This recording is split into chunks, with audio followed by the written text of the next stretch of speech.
안녕하세요. 오늘도 사연살롱을 찾아주셔서 감사합니다. 올해로 결혼 4년차에 접어든 한 아이의 엄마이자 30대 여성입니다.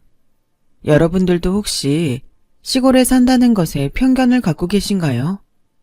요즘은 오히려 치열하게 살기보다 시골에 내려가 한적하게 살고 싶은 사람들도 많은 것 같은데, 그래도 서울에 산다는 것이 누군가에게는 최고의 부심이 되는 듯 합니다. 단도직입적으로 저는 제가 결혼 2년을 넘기지 못하고 이혼할 줄 알았어요. 그만큼 신혼 시절이 제가 감당하기엔 너무나도 힘들었는데요. 지금은 남편과 아이를 낳고 아주 잘 살고 있지만 그때를 떠올리면 내가 어떻게 이러고 살고 있나 신기할 정도입니다.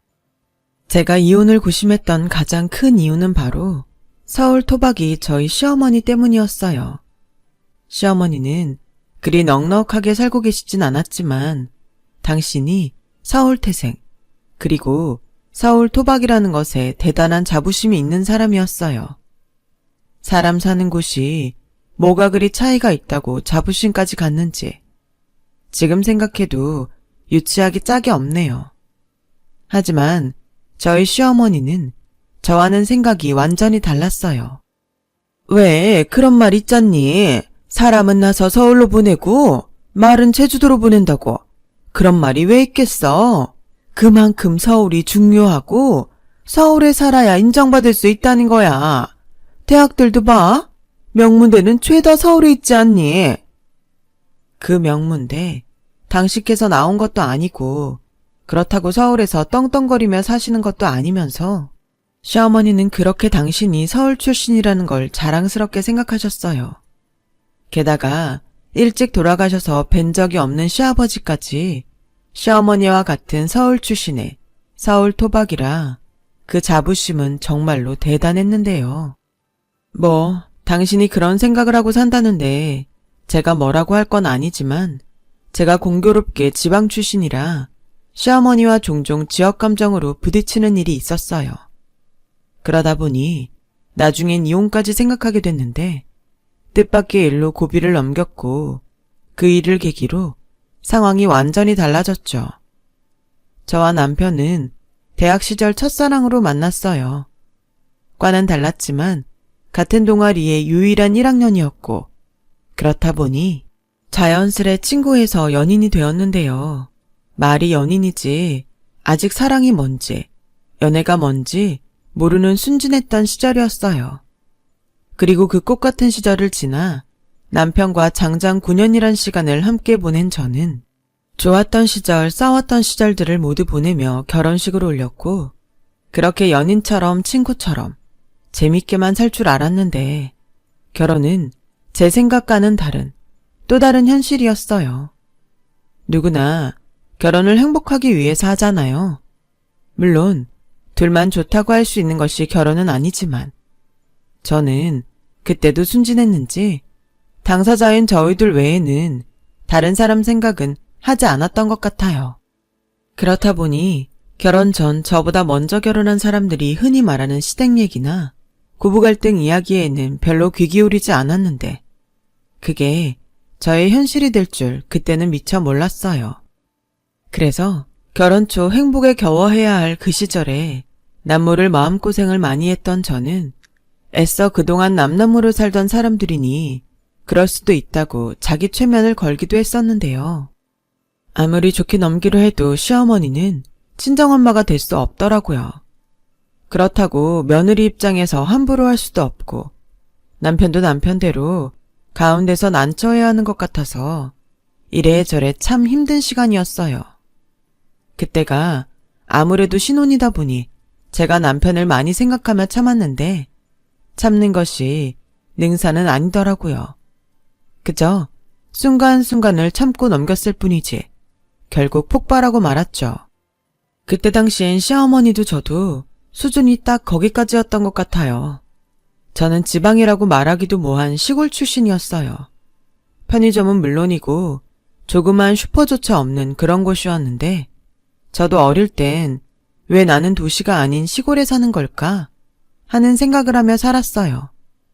그때만 해도 TV에서는 도시의 화려한 모습을 줄곧 방송했기 때문에 어린 마음에 그걸 동경하지 않을 수 없었죠. 그렇다고 제가 사는 곳을 싫어했던 건 아니었어요. 저희 부모님이 서울에 사시다 자연과 살고 싶어 귀촌하신 분들이라 집도 마당도 동화책에 나올 것처럼 아기자기하게 잘 꾸며놓고 사셨거든요. 그래서 저는 부끄럽지만 어릴 때 제가 정말로 숲속에 사는 공주인 줄 알았어요. 그만큼 저희 부모님이 저를 예쁘고 귀하게 키워주셨는데 크면서 10대가 된 저는 서울에 가고 싶었어요. 사람이 원래 그렇잖아요. 가진 것보다 갖지 못한 것에 욕심이 나는 것. 그래서 부모님은 괜찮다고 하는데도 공부를 팠죠.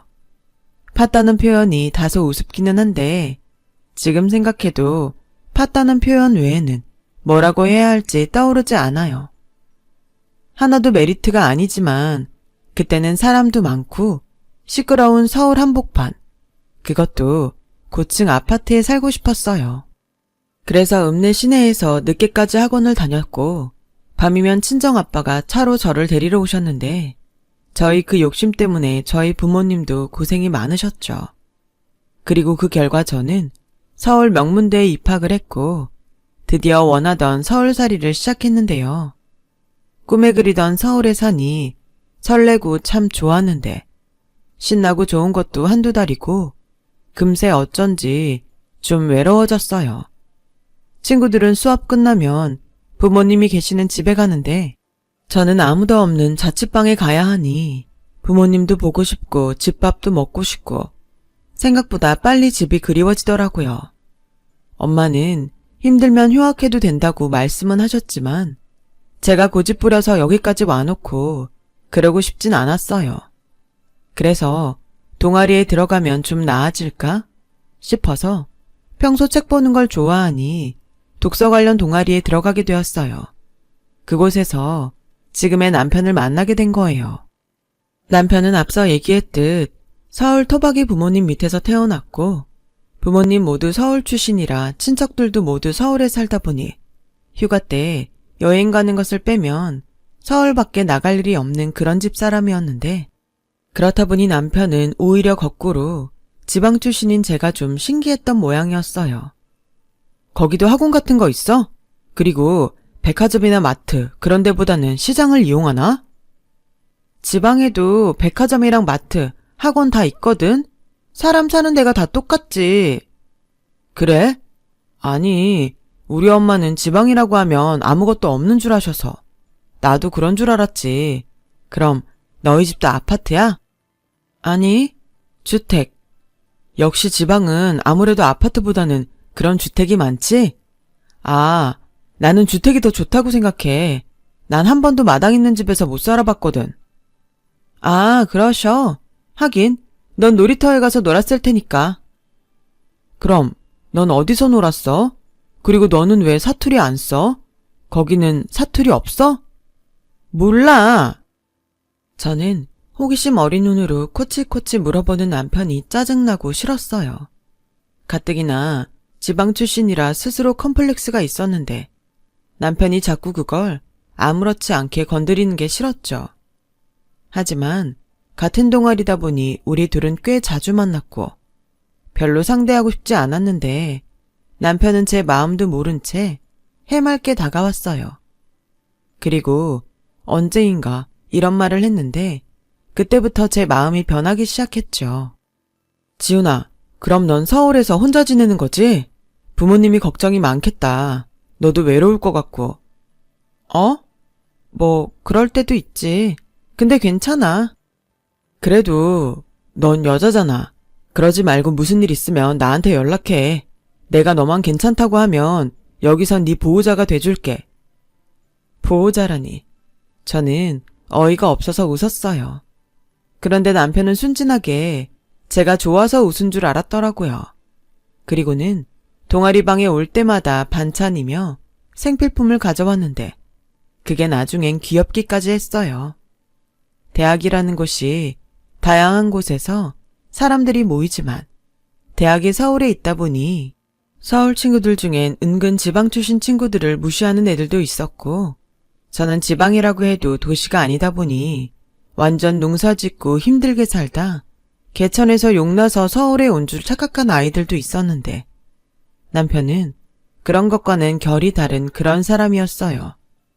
무시가 아닌 무언가 도움이 되고 싶어하는 순수하고 따뜻한 마음씨를 갖고 있었죠. 그래서 저는 남편에게 마음의 문을 열었어요. 그렇게 우리 둘은 과도 다르면서 절친이 되었고, 남편이 군입대를 앞두고서야 서로 우정이 아닌 이성으로 좋아하고 있었음을 깨달아 연인이 되었어요.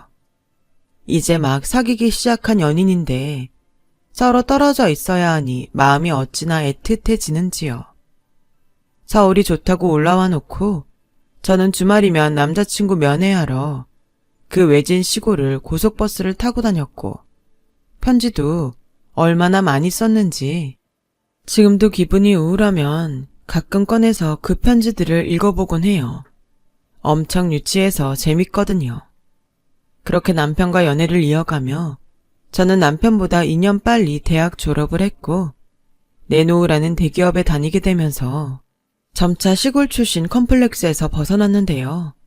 남편과 결혼을 약속하면서 제 인생 최고의 복병 같은 시어머니를 만나게 되었어요.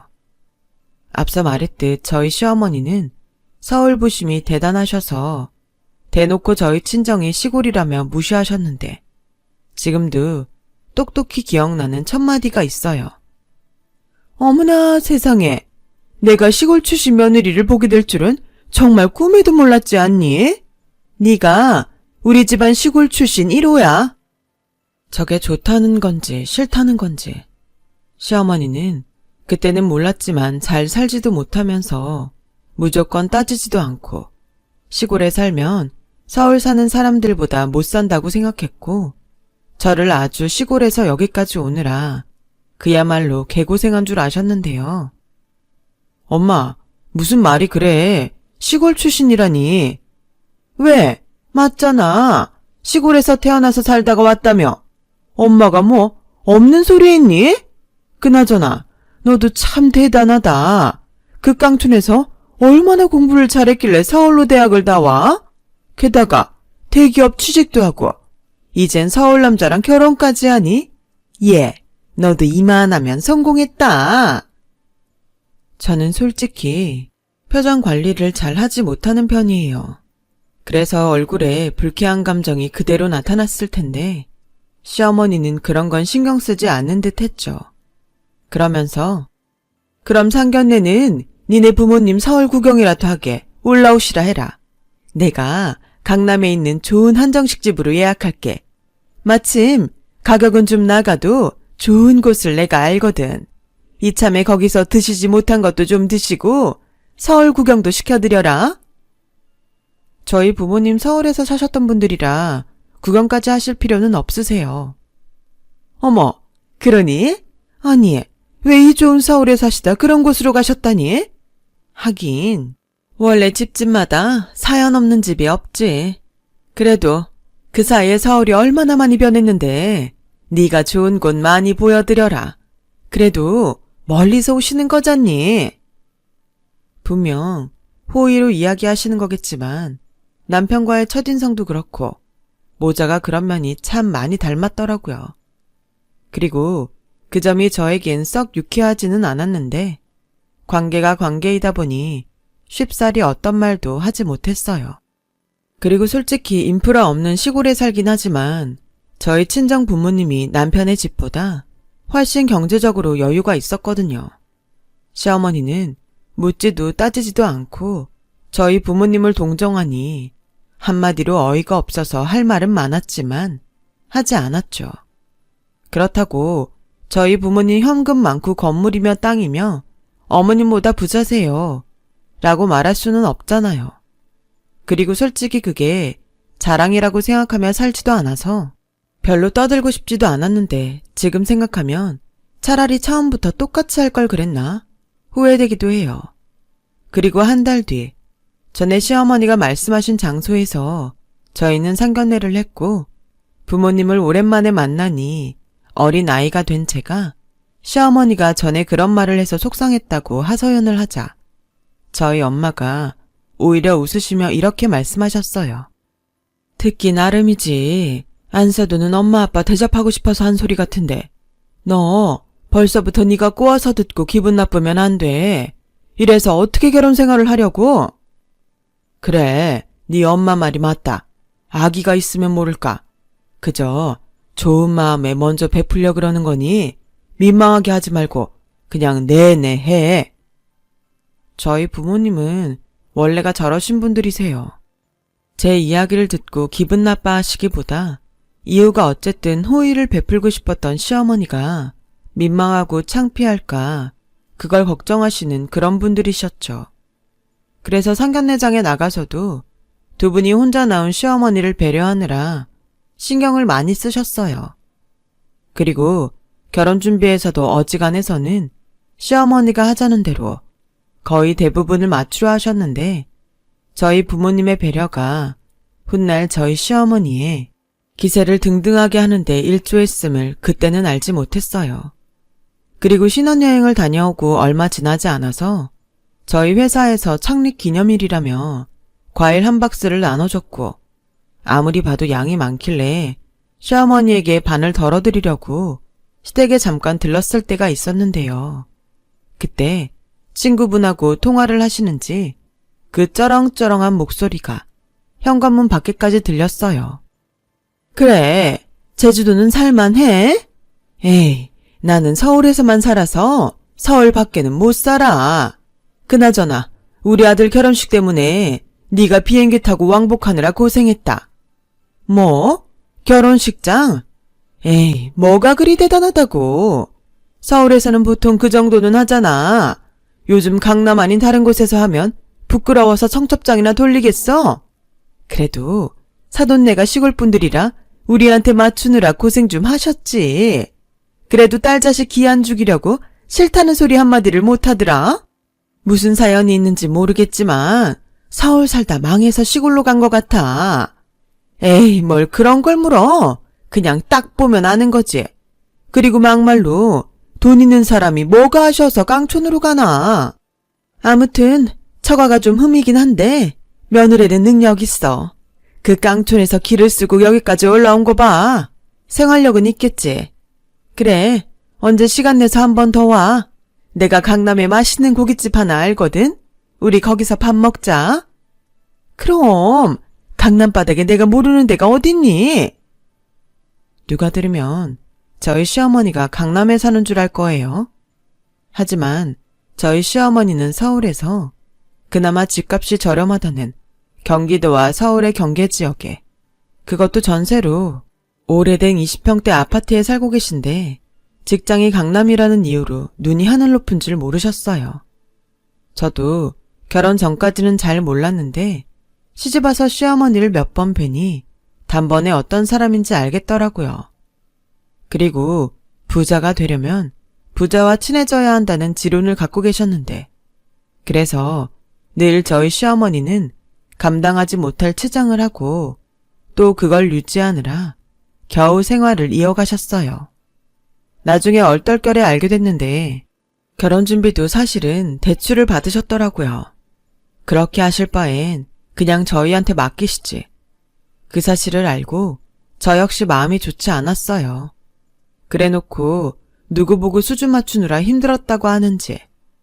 저는 과일을 문 앞에 두고 그냥 갈까 하다가 일부러 시어머니의 통화가 끝날 때까지 기다렸고, 통화가 끝났을 때쯤 초인종을 눌렀는데요. 어머, 너 연락도 없이 웬일이니? 회사에서 과일을 줬는데 너무 많아서요. 잠깐 드리고만 가려고 했어요. 그런데 무슨 통화를 그렇게 길게 하세요? 제가 밖에서 한참을 기다렸어요. 뭐? 내가 통화하는 걸 기다렸어? 그게 거기까지 들리던? 네, 오래된 아파트라 그런지 방음이 하나도 안 되나 봐요. 그랬구나. 너 들어올래? 아니요, 이것만 드리고 갈게요. 저도 집에 가서 할 일이 좀 있어서요. 그리고 어머니, 이 말은 제가 미리 드리는 게 맞는 것 같아서 말씀드리는데요. 저희 집 그렇게 생각하시는 것처럼 어렵지 않아요. 그러니까 앞으로 그런 배려는 안 해주셔도 될 것 같아요. 저는 어머님도 무리하시지 않으셔도 돼요. 라는 말을 하고 싶었지만 그 말은 차마 하지 못했어요. 그리고 이쯤이면 알아들을 줄 알았는데 무슨 똥꼬집인지 아니면 믿고 싶지 않으신지 시어머니는 제가 부모 속도 모르고 철이 없다며 떠들고 다니셨고 나중엔 제가 먼저 지쳐서 그러시든지 말든지 내버려 뒀는데 황당하고 어이없는 일이 벌어졌어요. 한 번은 저희 친정에서 자연산 송이를 크고 실한 것들만 골라서 2박스를 보내주셨는데요. 제가 제일 좋아하는 음식이 바로 이 송이였어요. 그래서 철이면 저희 아빠가 아는 지인을 통해 꼭 구해서 다 먹게 해주셨는데 그 해는 제가 결혼을 했으니 남편과 시어머니 목까지 챙기셨다고 하더라고요. 남편도 자연산 송이는 처음 본다며 좋아했는데 제가 남편을 통해 친정에서 온 송이 한 박스를 시어머니에게 보냈더니 어쩐지 반응이 좀 이상한 거예요. 보통은 귀하고 비싼 식재료라 선물을 하면 의뢰 좋아하시고 고마워하시는데 한 박스나 받은 시어머니는 저에게 전화로 이렇게 말씀하셨어요. 세상에, 내가 선물로 버섯을 다 받아보네. 직접 키우셨다니? 버섯 그게 돈이 되나? 그래도 그렇지. 무슨 버섯에 이런 고급 과대 포장을 했다니? 아무튼 잘 먹겠다고 전해드려. 나중에 반찬이나 찌개 끓일 때 넣어서 먹어야겠다. 그건 필히 시어머니가 잘 모르는 게 분명했어요. 이럴 줄 알았다면 그냥 우리끼리 몽땅 맛있게 먹는 건데. 전 그러면 안 되지만 시어머니에게 드린 송이 한 박스가 아까웠어요. 그래서 전화해서 그 버섯이 그냥 싸구려 버섯이 아니라고 말씀드리려 했는데 이번에는 남편이 저를 말리더라고요. 에이, 아무리 우리 엄마가 서울에서만 살았어도 그 정도도 모를까. 괜히 전화해서 안 들어도 될 소리 듣지 말고 넘어가자. 나 빨리 송이 먹고 싶어. 저는 아무리 생각해도 시어머니가 모르는 것 같은데 저는 제가 또 오버하는 걸까봐 남편 말을 듣기로 했어요. 그리고 보름이 지나 시댁에서 저녁을 먹으러 오라고 해서 갔는데 주방에 딸린 작은 베란다 문을 여니 시래기 위에 제가 드렸던 송이버섯이 그대로 방치돼 있었던 거 있죠. 어머니, 이걸 이대로 두셨어요? 이거 너무 아까운데. 내가 혼자 있지 않니? 버섯이 많아서 말려서 보관하려고. 그래야 썩지도 않고 좋을 것 같아서. 아니, 그래도 그렇지. 향도 다 날아가고 너무 아까워요. 차라리 사무실 직원분들하고 나눠 드시지. 어머, 얘. 아무리 사돈 내가 시골에 산다고 하지만 버섯을 나눠 먹냐? 인삼도 아니고. 엄마, 누가 송이를 저렇게 먹어? 설마 했는데 엄마 자연산 송이 몰라? 이놈이? 엄마가 주부 경력이 몇 년인데. 그리고 버섯이 다 자연이지 인공이 있냐? 아니, 애들이 무슨 버섯 하나에 이렇게 열을 내? 어디 금가루라도 뿌려졌어? 니네 친정은 시골이라 저런 게 다 귀한가 보구나. 저는 기가 차서 말이 나오지 않았어요. 가치를 모르는 사람한테 그런 좋은 것을 줬다는 게 그저 호해가 될 뿐이었죠. 그리고 남편 역시 제 눈치가 보였는지 집에 와서는 자기 엄마 두둔하기 바빴는데요. 우리 엄마가 서울에서만 살아서 그런 걸 모르나 봐. 평생 그런 좋은 걸 먹어봤어야지. 아니, 내 생각엔 자기 어머니 우리 집을 무시해서 그러시는 것 같아. 처음부터 그랬잖아. 시골 산다고 무시하고. 정작 그 시골에 있는 우리 집에는 가보신 적도 없으시면서. 우리 엄마가 힘들게 살아서 자존심밖에 없어서 그래. 자기가 좀 이해해주라. 오죽하면 그걸로 위안 삼겠냐. 알고 보면 우리 엄마도 불쌍해. 남편의 말을 들으니 이해는 갔어요. 가진 것은 없지만 무시당하고 싶지 않은 그 마음을. 저도 사람인데 왜 모르겠어요. 다만 번지수를 잘못 잡고 저러시니 은근 스트레스가 되더라고요. 저 역시 말도 안 되는 무시를 계속 당하고 싶지 않았으니까요. 게다가 사소하지만 시어머니는 TV에서 자연인 관련 방송을 볼 때면 저희 친정도 저렇게 사냐며 시시덕거리는데 거기까지는 도무지 참을 수 없었어요. 그래서 한 번은 술을 내야겠다고 생각해 이런 말을 꺼냈는데요. 어머님, 그러지 마시고 언제 시간 내서 저희 친정에 한번 가보실래요? 뭐? 에이, 난 싫어. 난 벌레도 싫고 불편한 거 딱 칠색이야. 어머니, 여기 아파트에도 바퀴벌레 있고 계단에는 거미도 있던데요? 그야, 오래된 건물이니까 그렇지. 근데 니네 집에는 쥐도 있고 나방도 있고 그 뭐냐, 지네 같은 것도 있을 거잖아. 에이, 그런 거 하나도 없어요. 게다가 저희 엄마가 마당에 정원을 얼마나 예쁘게 꾸미고 사시는데요. 예뻐 봤자 시골 마당이지.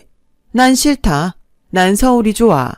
그리고 너도 이제 가족이니까 하는 말인데 니네 부모님 언제까지 거기 계실 생각이라든 지금이야 두 분이 정정하니까 거기 계신다지만 사람 일은 모르지 않니?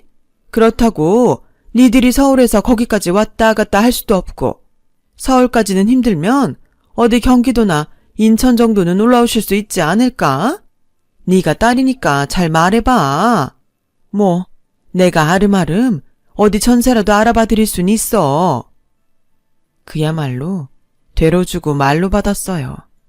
그래서 그 후로는 꼭 만나야 하는 거 아니면 시어머니를 보지 말자고 생각했고 제가 시댁에 어지간해서는 가지 않으려 하자 시어머니는 벌써부터 며느리가 시댁에 오지 않으려 한다며 친정 부모가 그렇게 가르쳤냐고 따지는데 제가 왜 이런 취급을 받고 살아야 하나 결혼에 회의감이 들었어요.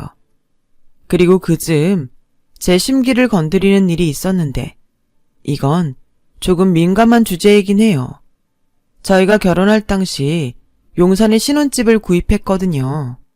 저는 솔직히 서울 집값이 너무 높아 시작부터 집을 사고 싶지 않았는데 시어머니가 집값은 계속 오르니 미리 사지 않으면 너무 올라서 더 힘들어진다고 집을 꼭 사라고 하셨어요.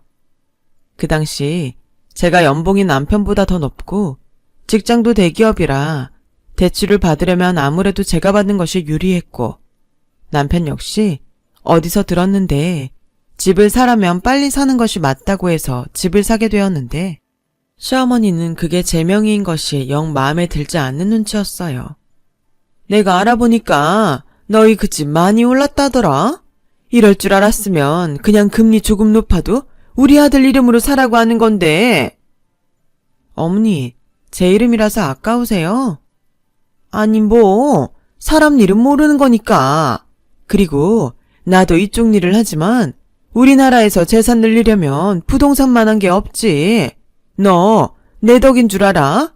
그리고 원래 재산은 가장 이름으로 하잖아. 너 나중에 애 낳고 회사 그만두게 생겼으면 그때는 내 아들 앞으로 돌려라. 저는 제가 듣고도 귀를 의심했어요. 어떻게 저런 말을 아무렇지 않게 할 수 있을까? 그래서 그나마 조금 잘 지내보려는 마음이 사그라들었고 그때도 남편은 자신의 어머니가 혼자 생활하시다 보니 그런 생각을 하시게 된 것 같다며 저에게 이해를 구하는데 그 순간은 정말이지 제 편이 없는 것 같았어요. 그래서 혼자 고심한 끝에 이혼을 생각하고 있었는데 뜻밖의 친정 부모님에게 전화가 걸려왔어요. 그리고 지방에 갖고 있던 땅과 건물이 도로 개발과 재편성 때문에 보상을 받고 팔게 되었고 저희 엄마는 그 돈으로 서울에 건물을 하나 구입하고 싶으시다며 시어머니에게 도움을 요청하셨어요.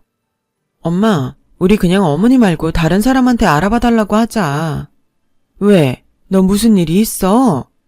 아니, 맨날 우리 무시하는데 엮이고 싶지 않아서 수수료를 깎아주지도 않을 거고. 뭘 그런 것까지 기대하니? 그래도 건물이 한두 푼이 아닌데 수수를 생각하면 그래도 가족 돈 벌게 해주는 게 낫지. 엄마는 우리 시어머니를 가족이라고 생각해? 그럼 내 딸이랑 사는 사위를 낳아주셨잖아.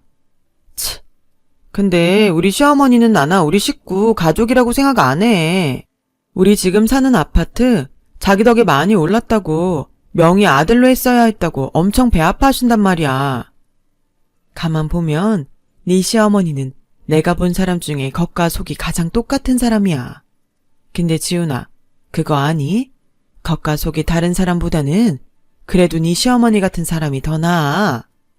몰라. 엄마는 안 당해봐서 그래. 그래도 나중에 알면 너 가운데서 난처해.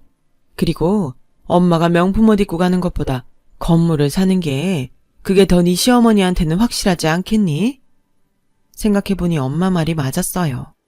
이참에 한 방에 시어머니의 길을 팍 꺾어놓을 기회였는데 저는 제 기분에 취해서 그런 기회를 놓칠 뻔했던 거죠. 그래서 다음날 반차를 내고 저는 시어머니가 근무하시는 강남의 사무실을 찾았어요. 그리고 친정에서 서울에 건물을 사고 싶어 하신다고 말을 전했는데 시어머니는 무슨 대단히 웃긴 이야기를 들은 양 혼자 박장대소를 터뜨리셨어요. 뭐라고? 서울에 건물을? 니네 친정부모님이 로또 맞으셨니? 그래도 언감생심 서울에 건물을 하시겠다고? 네, 로또는 아닌데 이번에 가지고 있던 땅이랑 건물을 보상받고 파셨거든요. 가급적 강남 쪽 목 좋은 곳이었으면 좋겠다는데 부탁 좀 드려도 될까요? 예, 강남의 건물이 시세가 얼만지는 알고 그런 소리를 하니? 니네 부모님이 시골에 계시니 시세를 몰라 그런다지만 너까지 그러면 어떡해? 강남은 말이다. 그냥 조그만 땅콩 건물도 몇십억이나 해. 하물며 네가 말한 목 좋은 곳 몇백억은 하지. 그러지 마시고 경기도 쪽이나 아님 지금 계시는 곳 가까운 역세권 쪽에 한번 알아보시라 해. 내가 도와드리면 좋겠지만 그렇게 작은 금액 가지고 움직이기가 힘드네. 네, 알겠어요. 그럼 다른 사람 통해서 알아보시라 전할게요. 그래, 너무 실망하시지 않으시게 네가 말씀 잘 드려. 아휴, 그래도 이번에 보상받으셔서 돈 좀 만지시나 본데 그래도 강남은 너무 오버하셨다. 저는 시종일관 저희 부모님을 무시하는 시어머니를 더는 봐줄 수 없었어요. 자기는 그 몇 억도 없으면서 도대체 무얼 믿고 저러나 이해가 가지 않았어요. 그래서 못된 마음인 건 알지만 같은 건물의 다른 사무실로 가서 건물 매입 의뢰를 했고 그곳에서는 강남의 목 좋은 건물을 찾고 있다고 하니 대뜸 얼마까지 생각하냐며 물으셨는데 저희 부모님이 미리 말씀하시길 좋은 알짜배기 건물이라면 얼마이건 상관없다 하셨다고 하니 한순간에 그분 얼굴이 달라졌어요. 그리고 단 하루 만에 건물 리스트와 그 건물에 입점되어 있는 가게들 목록까지 한눈에 금액별로 정리해서 그렇게 주시는데 아무것도 모르는 제가 봐도 한눈에 파악이 되더라고요. 그리고 며칠 후 저희 부모님이 본격적으로 건물을 보고 계약하시러 서울로 올라오시는데 그 전날 제가 집에 중개업자분이 주신 건물 리스트를 식탁 위에 둔 것을 보고 남편에게 전화가 걸려왔어요. 자기야, 이거 뭐야? 자기 건물 사? 내가 돈이 어딨어. 우리 부모님이 이번에 강남 쪽에 건물을 사신다고 해서 내가 미리 의뢰한 거야. 그래? 근데 왜 우리 엄마 통해서 안 하고 다른 사람 통해서 해? 이건 좀 서운하다. 서운하다고? 당신 어머니가 먼저 까신 거야. 당신은 작은 금액이라 움직일 수 없다고 다른 데 가서 알아보라고 하셨어. 뭐? 이게 작은 금액이라고? 우리 엄마 왜 그러지? 몰라. 나 엄마 아빠 픽업 가고 있으니까 이만 끊어. 그리고 바로 부동산으로 갈 거니까 자기는 신경 쓰지 마. 자기야, 잠깐만. 그래도 그렇지. 나도 갈게. 장인 장모님한테 내가 뭐가 돼. 뭐가 되긴. 그리고 가만히 생각하면 자기가 더 나빠. 내가 당신 어머니 때문에 스트레스 받는 거 알면서 중간에서 뭐 했어? 계속 자기 엄마 불쌍하다고 이해하라고만 하고 자기 엄마 조심시킬 생각은 안 했잖아. 나는 도대체 자기한테 뭐였니? 솔직히 나 이혼 진지하게 고민하고 있어. 그러니까 자기도 생각해봐. 언젠가는 이런 이야기를 남편과 해야지 생각하고 있었어요. 하지만 이렇게 예상하지 못한 타이밍에 할 줄은 몰랐는데 기분이 이상하더라고요. 아직 합의한 건 아니지만 이혼이라는 말을 입 밖에 꺼낸 순간부터 마음이 무거웠어요. 하지만 최대한 친정 부모님 앞에서는 표내고 싶지 않았기에 아무 일도 없는 듯 친정 부모님이 계신 고속버스 터미널로 갔고 두 분을 모시고 부동산에 도착하니 남편에게 연락을 받았는지 시어머니께서 건물 1층에 미리 나와 있었어요. 어머, 사돈, 그동안 잘 지내셨어요? 이렇게 오시는 줄도 모르고. 어머님이 어떻게 여기에 나와 계세요? 은우한테 연락받았다. 너는 왜 일을 이렇게 크게 만드니? 이 시엄마한테 미리 말했어야지. 무슨 말이요? 저희 부모님 건물 사신다는 말이요? 그 말은 이미 했는데? 아니, 니네 집에 그렇게 돈이 많다는 얘기는 안 했잖아.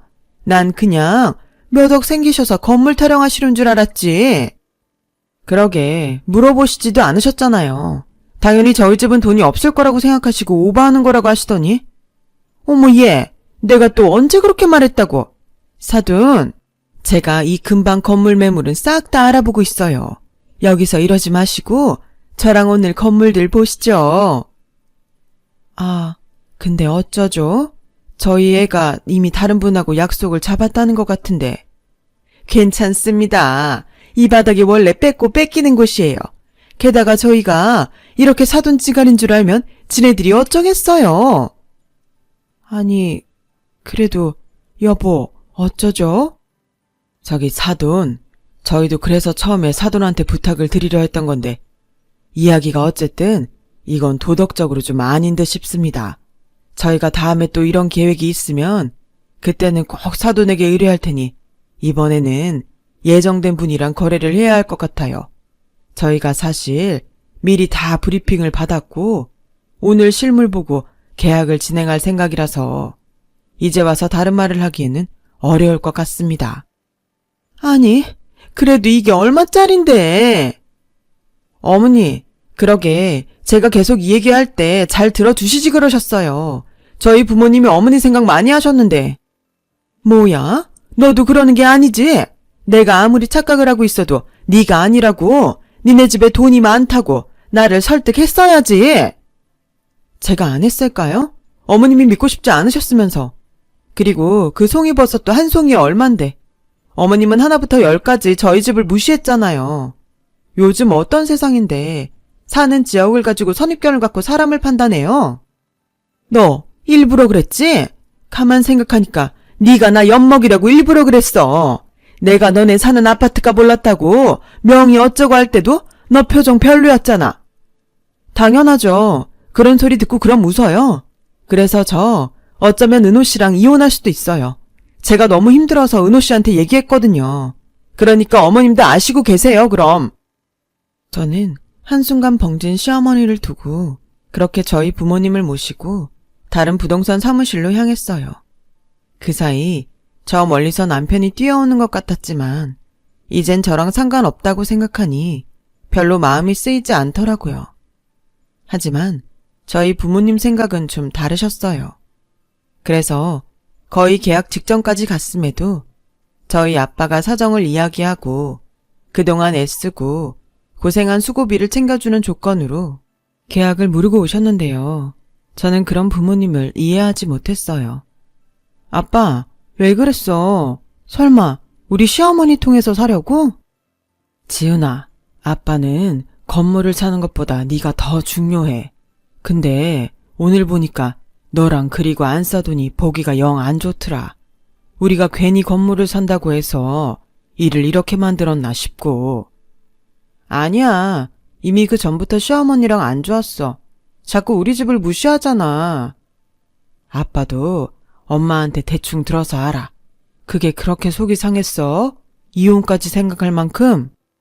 아빠는 대수롭지 않을지 몰라도 나는 그동안 힘들었어. 좋은 소리도 한두 번이지. 그런 소리를 몇 년씩 들어봐.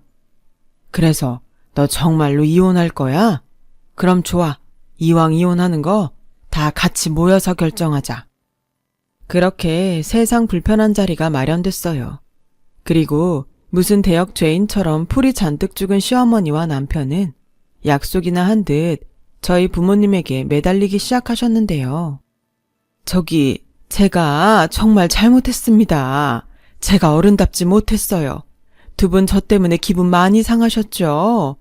제가 워낙 서울 살면서 남편 없다고 무시당하고 돈 없다고 무시당하다 보니까 저도 모르게 그만 큰 실수를 하고 말았습니다. 아버님, 어머님, 저도 잘못했어요. 지훈이를 먼저 챙겼어야 했는데 제가 생각이 짧았습니다. 다시 기회를 주신다면 그때는 지훈이를 위해서만 살게요. 저 정말 지훈이 없으면 못 삽니다.